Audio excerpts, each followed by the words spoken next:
It's Anita Brown. Yes, can you hear me? I can hear. Can you hear me? Can you hear Yeah, me? well, Anita, where are you? well, I'm actually at the theater as we're speaking. You're in South Street Seaport? You got it.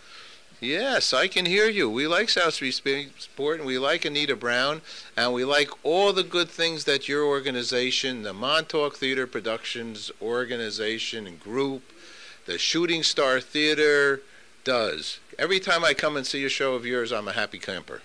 Thank you very much, Paul. That's What? lovely. How come you? How come that happens to me? Why? What are you doing there that makes me so happy? I don't know, but I'm in a one woman show, which is it's a new play, and it's written by Mayo Simon. Mm-hmm. It's really a very good play. Never been done before. Okay. And tell us a little bit about this Academy Award-winning writer. What is some of the has she done, and tell us a little bit about what this upcoming play is. Yes, he's done several plays that have been produced. One of was the Old Lady's Guide to Survival, which we are probably. Well, it had some revisions, and we're probably going to be doing that next. It's a very good play. We had a reading of it, and everyone thought it was so current, the subject matter. And the play itself was really written in 1992, I think. Well, ladies still have to survive, don't they? That's exactly right. Not to mention men as well. This one was written, I think, in 2004. Mm-hmm. These are all loosely based on the author's mother, who is now 104. Oh, okay. All right. Well, she survived. Yes, exactly. And she's an artist, and she's still famous. And she published her first book when she was 91. Wow, my God. And I'm playing her at 90. Oh, my God. Mm-hmm. And so at 90, this young, vital, chipper woman is doing what? At 90, what is she doing? Yeah, what's going on? There's a life, there's a crisis on whether she has to leave her residence and go into an assisted living residence. This is like the number one concern I would imagine, and I know, and I've lived through for so many. So many seniors. Oh, this is it. This is the most important thing right now. What you're talking about. I know, and what is 90 now? I think people will be. We seem to be 10 years behind our times. In other words, I see 90-year-olds that go to the gym with me. They're working out. They're not going to be falling down on the street and breaking everything they've got and going to assisted living.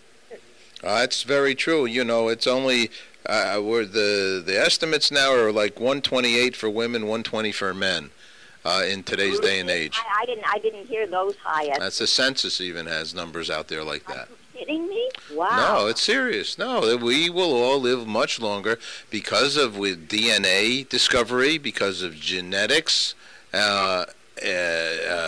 stem cell, all these new things that we're living under. Are going to keep us living longer, and we're eating more healthy. There's more opportunities to. The idea is to keep fit. That's exactly right. Keep fit and have a good laugh. Yes, exactly. As often as possible. I forget how wonderful you are. You gotta laugh. That's a key. My character has lost her eyesight. Lost most of her eyesight at 80. She has a little bit. All right. But she lost her eyesight at 80. The author's mother. So she's handicapped in that way. My the one where I'm playing her, she's handicapped in a couple of other ways, but she's still painting, she's still cooking, she's still doing a lot of things. Magnificent. Actually, I saw a movie last night on Ray Charles, and you start to think about what people can do without their sight. Yes, that's exactly right. It's amazing. And so, you depict this. It's a one act or a two act or it's 700 acts. It's me for over an hour. You get an intermission. Okay. But it's funny. It's poignant. It's funny. There's a lot of humor in it. Woman is very feisty. You know, the interesting part about this subject that you're speaking about, I'm on the board of an organization called SeniorNet. It's actually the largest senior organization that helps seniors and boomers learn how to use the computer. SeniorNet. So you're going to send me the press release, and I'm going to send it to them and ask them to post it as well on their website. But in essence, this reality of how to handle this situation is so traumatic in many senses, on how to deal with it.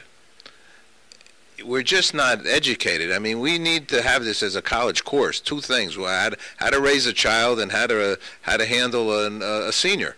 At that time when it's very crucial. They're both basically become, don't they, in need of help. That's exactly right. The woman that I'm playing, and that's why it's loosely based on the author's mother, has no children. Oh boy. She has nobody else. She is it. I mean, she has friends that have all sort of deteriorated, but she is still surviving on her own. And it's not easy. I covered a show, and I'm going to broadcast it at the National Arts Club, which I know you know very well as well. But Rosarie O'Neill did a show last night, part of her series, and it really the whole show, the heart of the show was the mother was getting older, the son lived in the house, loved the mother, and had almost given up a lot of his life to be there for the mother. Right. And then there's those nice, in Yiddish they call them mensches, that do that kind of a thing, right? Yes, there are people that do So that. are there some people in this show that come to her aid?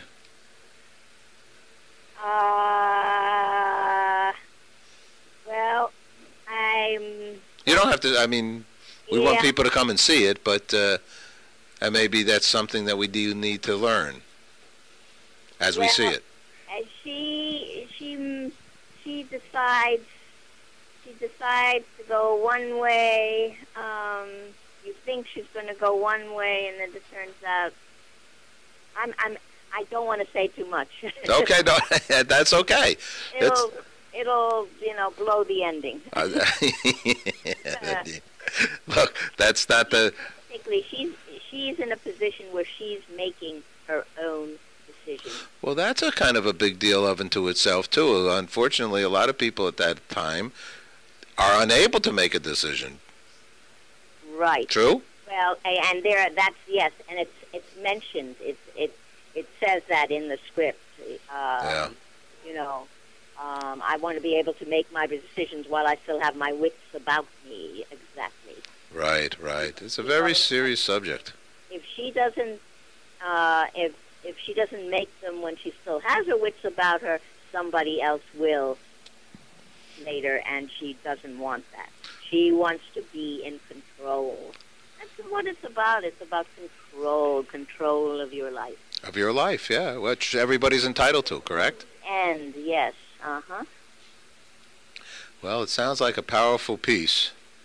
I think it actually is. The author says a lot of good things in there about getting older, about how we treat our seniors in some ways, yes. Well, it's once again, it's I think it's almost It's by far our responsibility. And when we think about, what our parents have done for us, and sometimes you never realize it until you have your own children, and then you see it, and then you maybe they don't realize it until they have their own children. Blah blah blah. Right. Because you just don't know how many sacrifices people have made for you. Yes. Yes. That's right. But it's a really interesting play on getting, on getting older. And you know what? It makes someone like me who's always bopping around, and I'm no youngster. I'm not 90, but it makes me think. Okay, what is going to happen? You know what I mean? And my eyesight is not that great as it is, and so this play has made me think. All right, it's good food for thought. Well, you know what? Sometimes certain difficult situations occur in people's lives, and they, in essence, slow them down and makes them ponder their navel. And yeah, or it makes them act. It makes them, push ahead in some other way. It's very interesting what life brings you and what you can make out of life. Very true. This is very true. This is actually, I'll just, for whatever it's worth, I've said this one time before today in another interview, but Gilda Radner, you remember her from Saturday Night Live? Yes. The actor? Yes. She's very famous with and her cancer outreach, right? Exactly. And so I have a quote on here, and this is October, which is Breast Cancer Month, and so on. But what cancer does is, I'm going to read her quote, it forces you to focus. And I think this is similar to that time in a person's life, right? Yes. To prioritize, and you learn what's important. I mean, I don't sweat the small stuff. That's exactly right. You learn what's important, what's really important for you to survive also. And then she adds, because she was always had a little sense of humor in her, if it weren't for the downside, of having the cancer, everybody would want to have it.